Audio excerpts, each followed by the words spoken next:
എന്നാണ് ഈ അച്ഛനെ പറഞ്ഞത്? മനുഷ്യനെന്നോ? ശരിയാ, ഞാൻ ആ പറഞ്ഞത് തെറ്റിപ്പോയി. അയാളെ മനുഷ്യനെന്ന് വിളിച്ചൂടാ, ആഭാസൻ എന്നാ പറയേണ്ടത്. വൃത്തികെട്ട ആഭാസൻ.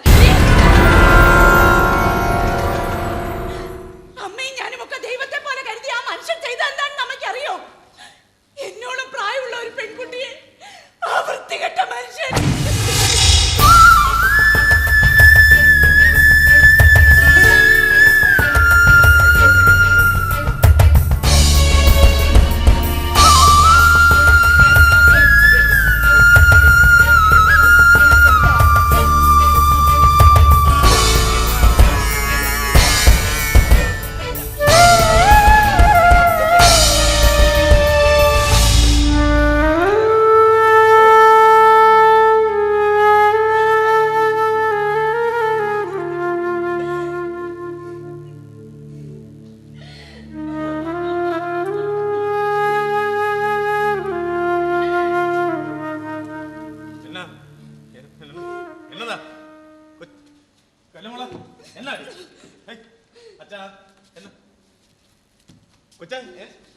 കണ്ടോളുമാരെ കയറി പിടിക്കുന്ന ആ കൈകൊണ്ട് തുടരു തന്നെ. ഇത് ഞാൻ പറയണോ? ഞാൻ എന്തിനാ കരയുന്നതെന്ന് അതെന്റെ നാവിൽ തന്നെ കേൾക്കണോ നിങ്ങൾക്ക്? ചതിച്ചില്ലേ നിങ്ങൾ എന്നെ?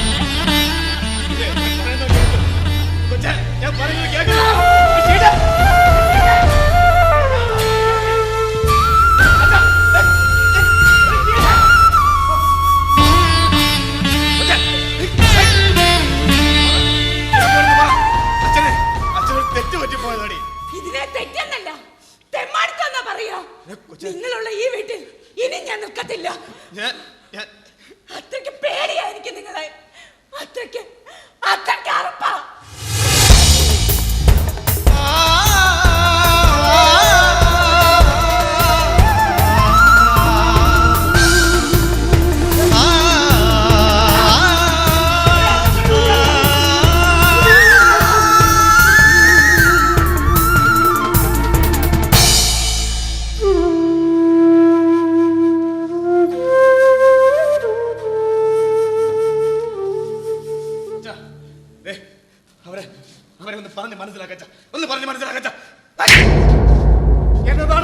മനസ്സിലാക്കട്ടെ, നീ ചെയ്ത തന്തയിന്റെ അത്തരം ഒരു മഹാസംഭവമാണ് നിസ്സാര കാര്യമല്ല മക്കളെന്നോ. ഒരു ഉളുപ്പില്ലടാ നിനക്ക് എന്നോട് പറയാൻ. ഇതാണ് നാണം കെട്ടവനെ നീ ഈ നഗരത്തിൽ വന്നത്. എന്നോട് കെഞ്ചിന്റെ വരും കെട്ടിയവന്റെ കാല് പിടിച്ച് ചോദിക്കടാ പൊറുക്കാൻ. അവളെ അഭിമാനമുള്ളവളാണെങ്കിൽ പൊറുക്കുകയല്ല, നെറിയുള്ള ഒരു പെണ്ണും പൊറുക്കുകയല്ല.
ചേട്ടാ എന്തിനാ നിലവിളിച്ചേ?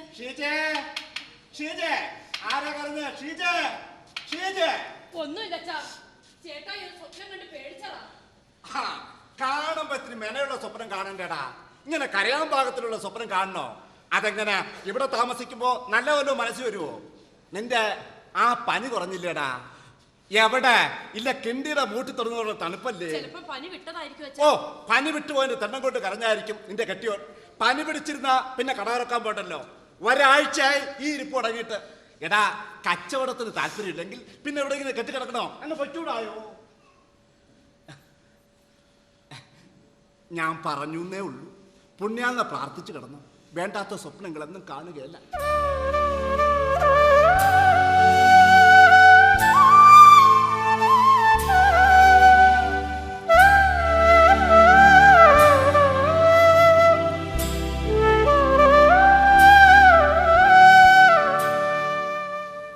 അച്ഛൻ ഇന്ന് പകലും എന്നോട് ചോദിച്ചു, എന്നെ നടി കൊച്ചെ, നിന്റെ കെട്ടിയോ കടയും തുറക്കാതെ എന്നാത്തിനുള്ള പോക്കാണെന്ന്. ഞാൻ പറഞ്ഞു, 4 ദിവസമെങ്കിലും ചുമ്മാ വീട്ടിൽ നിൽക്കട്ടെ, നല്ല കാര്യമല്ലേ എന്ന്. പക്ഷേ ഈയിടെയായി ചേട്ടായിക്ക് എന്തോ മാറ്റങ്ങൾ ഉള്ളതുപോലെ, ഉള്ളിലെന്തോ വലിയ വിഷമമുള്ളതുപോലെ, എന്തോ എന്തോ ഭയക്കുന്നത് പോലെ. എന്നതാ ചേട്ടായി?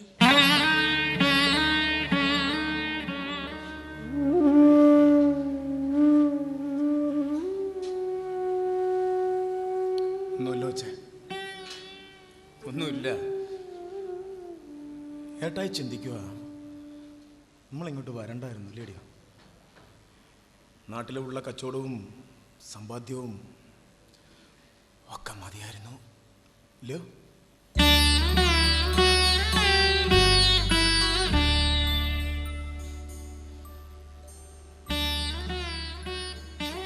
അവിടെ സന്തോഷമുണ്ടായിരുന്നു,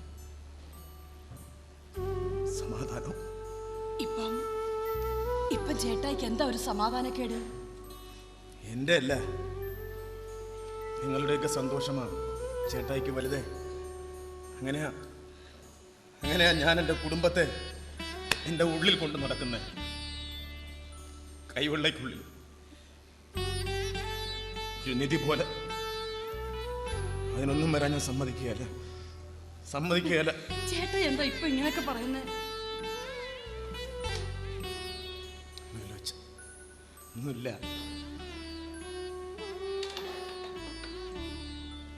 ഏട്ടായി കണ്ട സ്വപ്നം നിനക്കും മോക്കും എന്തോ ആപത്ത് സംഭവിച്ചെന്നാടി. അങ്ങനൊന്നും ഉണ്ടാവുകയില്ല, ഉണ്ടാവാൻ ഞാൻ സമ്മതിക്കുകയല്ല. അച്ഛൻ പറഞ്ഞതുപോലെ പുണ്യകളെ പ്രാർത്ഥിച്ചു കിടന്നോ. ഭഗവതിക്ക് ഒരു ചുറ്റുവിളക്ക് നേർന്നോ. ഒന്നും വരികയില്ല, എന്റെ കൊച്ചിനൊന്നും വരികയില്ലടി.